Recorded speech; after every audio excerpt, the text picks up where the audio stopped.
नमस्कार। अनुभव की सीढ़ी चैनल के सभी दर्शकों व श्रोताओं को मेरा प्यार भरा नमस्कार। दोस्तों, आज पुस्तक चर्चा में जिस पुस्तक की बात करने जा रहे हैं उस कृति का नाम है पग पग डंडी। यह एक कहानी संग्रह है जिसकी लेखिका है सुषमा श्रीवास्तव। सुषमा श्रीवास्तव जी बहुत समय तक प्रसारण सेवा से जुड़ी रहीं, जिसके कारण आपका अनुभव का एक विस्तृत संसार है। आपके लेखन में इस अनुभव की झलक मिलती है। वागर्थ, समरलोक, कथाक्रम, साहित्य भारती आदि अनेक लब्ध प्रतिष्ठ पत्र पत्रिकाओं में आपकी रचनाएं समय समय पर प्रकाशित होती रही हैं। मुक्तिपथ, सुर्ख बिंदी की सुरंग, सदी से प्रहर तक, मन वसंत तन पावस, सन्नाटे में शब्द, जंगल में मंगल, आदमी दुनिया का राजा, सेलिब्रेशंस इन द फॉरेस्ट, मेरी बेटी, अब तू आजा, भारत वीर, वासुदेव, लघु रामायण की टीका आदि रचनाएं आपकी प्रकाशित हो चुकी हैं। आप लखनऊ की अनेक साहित्यिक संस्थाओं से जुड़कर साहित्य के क्षेत्र में सक्रिय भागीदारी कर रही हैं। अभिव्यक्ति संस्था द्वारा प्रदत्त वाग्देवी साहित्य श्री सम्मान, भारतीय बाल कल्याण संस्थान एकादश सम्मान, उत्तर प्रदेश हिंदी संस्थान द्वारा सुभद्रा कुमारी चौहान महिला बाल साहित्य पुरस्कार सहित अनेक सम्मान व पुरस्कार आपको प्राप्त हैं। इसी कड़ी में एक और महत्वपूर्ण साहित्यिक उपलब्धि है यह कथा संग्रह पग पग डंडी, जिसे मधुशाला प्रकाशन राजस्थान द्वारा वर्ष 2021 में प्रकाशित किया गया है। 108 पृष्ठों की इस पुस्तक का मूल्य 200 रुपये मात्र है। इस संग्रह में 10 कहानियां संग्रहित हैं। ये कहानियां आम जीवन के विविध पहलुओं को पाठक के समक्ष प्रस्तुत करती हैं। लेखिका ने भारतीय अस्मिता एवं मूल्यों के प्रति उत्कृष्ट चिंतन को मौलिकता के साथ प्रस्तुत किया है। संग्रह की अधिकांश कहानियां स्त्री विमर्श को रेखांकित करती हैं, या यूं कहें कि सुषमा जी ने स्त्री विमर्श के बहाने से मानवीय जीवन मूल्यों की पड़ताल की है तो अतिशयोक्ति न होगी। वे लिखती हैं कि कलम उठाते ही सबको परे हटाता स्त्री चेहरा सामने आ जाता है। स्त्री यानी कि मैं स्वयं, मेरा वजूद उन प्रश्नों से अलग नहीं होता जो औरत होने के नाते मेरे हिस्से में आते रहे हैं। समय की धाराओं ने उछाले ली, शिक्षित स्त्री सामने आई। स्त्री और पुरुष का समीकरण भी बदला। स्त्री के पीछे जमात की जमात लड़कियां थीं, उनके पैरों के नीचे पगडंडियां थीं। आगे के मजबूत रास्ते उन्हें ही बनाना है, लौटना कभी नहीं, क्योंकि पीछे कोई जगह खाली होती भी नहीं, केवल पैर ही पैर होते हैं। काफिला जब गर्द गुबार उड़ाता हुआ कारवां बनता है तो कुछ दिखाई नहीं देता। पग पग डंडियां और मंजिलें, इन्हीं में स्त्री का सदियों से शापित चोटिल आंसू आया चेहरा विलीन होता जा रहा है, यानी कि एक नई स्त्री। संग्रह की कहानियों में स्त्री संघर्ष गाथा, सहनशीलता एवं मार्मिक दृढ़ता से जीवन पथ को आलोकित करने की जीवन गाथा है।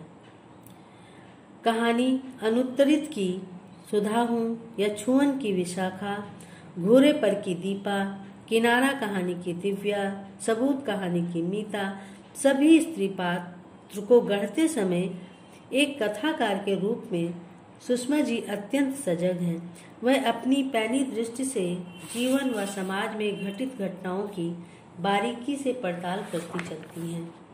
वह स्त्री समाज की चारित्रिक प्रवृत्तियों व उनके आशयों को लेकर कई सवालों के साथ पाठक को सोचने को मजबूर करती हैं।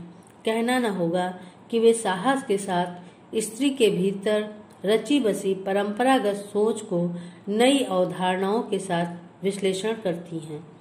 शायद इसलिए कि वे समझती हैं कि जब तक स्त्री स्वयं प्रगतिशील सोच को अपने भीतर पैदा नहीं करती, तब तक इस समाज द्वारा फैलाए गए रूढ़वादिता के दलदल से निकलना कठिन है।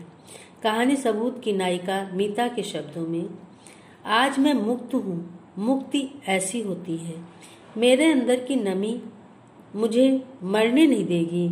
उसमें मैं हरियाली रोपूं जो पूरे चराचर जगत को हरा भरा कर दे। पृथ्वी, बादल, हवा, पानी सब मेरी लय में चलें और मैं एक के लिए नहीं, समष्टि के लिए जीऊं। संग्रह की कुछ कहानियां बदलते समय की संवेदनाओं को प्रस्तुत करती हैं। कोरोना काल में जीने का ढंग पूर्णतः बदल चुका है। इस वैश्विक संकट के कारण उत्पन्न तमाम चुनौतियों, प्रतिरोधों व अवरोधों को लेखिका ने रेखांकित किया है। संग्रह की छटुला और यकीन कहानियों में कोरोना महामारी से उपजी विडंबनाओं, जीवन शैली और युग त्रास को विविध रूपों में प्रस्तुत किया गया है। एक उदाहरण देखें। देश इस समय हर मोर्चे पर जूझ रहा है। दिल शिकन कि यह छोटी छोटी बातें दिलों पर असर न डालें तो ही ठीक है। जिंदगी ने अपना ढर्रा बदल लिया है। कोरोना की कोई दवा नहीं, कोई उपाय नहीं, बस कोशिशें हो रही हैं। लोग बेहद डरे हुए हैं। जिंदगी और मौत का फासला कितना कम है। जानता हूँ यह कोशिशें बेकार नहीं जाएंगी, लेकिन इतने दिनों में न जाने कितने लोग हमसे रुखसती ले चुके होंगे।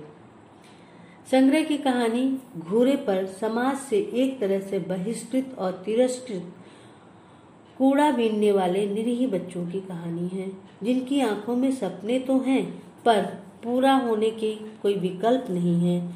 काव्यात्मक रूप से सजोई इन काव्य पंक्तियों की संवेदना देखिए। ये कूड़ा बीनने वाले हाथ इसी से सजाएंगे अपनी जिंदगी। लिखी हुई कॉपी पर टूटे हुए पेन से लिखेंगे कोई शब्द जरूर। उसी कूड़े के ढेर पर किसी कुंवारी माँ का छोड़ा हुआ सच है जन्म शिशु उत्तरदायी समाज के विरोध में खड़ा होगा, पूछेगा सवाल समाज से, मैं कौन हूँ, मैं कौन हूँ, मैं कौन हूँ। कथाकार सुषमा श्रीवास्तव जी की कहानियाँ मानवीय ऊष्मा, जिजीविषा और आत्मालोचना की प्रक्रिया से गुजरती हुई तथ्य व शिल्प के सहारे परिपूर्ण होती हैं। सरल किंतु सशक्त भाषा शैली में प्रस्तुत यह कृति उत्कृष्ट है। कथानक, पात्र, परिवेश के अनुरूप भाषा शैली व शब्दों का लालित्य पाठकों का मन मोह लेती है। एक उदाहरण संग्रह की किनारा कहानी से उद्धृत है, देखिए। बूढ़े होते बाबा पर उनकी आंखों का तेज और भ्रुकुटी के दंड बरकरार। शिवानंद ने हाथ का बैग फेंक कर पिता के पैर छुए और गले लग गए, लेकिन बाबा तटस्थ थे। दुख खरगोश की तरह उनको कुतर गया था। आहट सुनकर माए भी आ गईं। ललुआ बड़ी माए ददुआ नहीं रहे। चिट्ठियां भी पठवाई, पर तू तो ऐसा निर्मोही निकला कि कौनो बात का असर नहीं। अब यहाँ का लेने आवा है। संक्षेप में संग्रह की जीवंत कहानियों से जीवन के प्रति एक नई अवधारणा, नई अपेक्षा को प्रस्तुत करने की कोशिश की गई है। नए पड़ाव, नए मोड़, नई मंजिलों की ओर पग पग बढ़ती ये कहानियाँ नई पगडंडी तलाशने को बेचैन देखती हैं। मैं इस कथा संग्रह हेतु लेखिका को बहुत बहुत बधाई देती हूँ और पुस्तक की सुलभता के लिए आप सबकी आकांक्षा को जानकर मैं कृति को प्राप्त करने हेतु या इस पर और अधिक जानकारी प्राप्त करने हेतु मैं लेखिका श्रीमती सुषमा श्रीवास्तव जी का मोबाइल नंबर आपको दे रही हूँ। मोबाइल नंबर देखें 9654055215। मोबाइल नंबर एक बार फिर से बोल रही हूँ 9654055215। धन्यवाद। अगले सप्ताह एक नई पुस्तक के साथ हम फिर हाजिर होंगे। तब तक के लिए नमस्कार।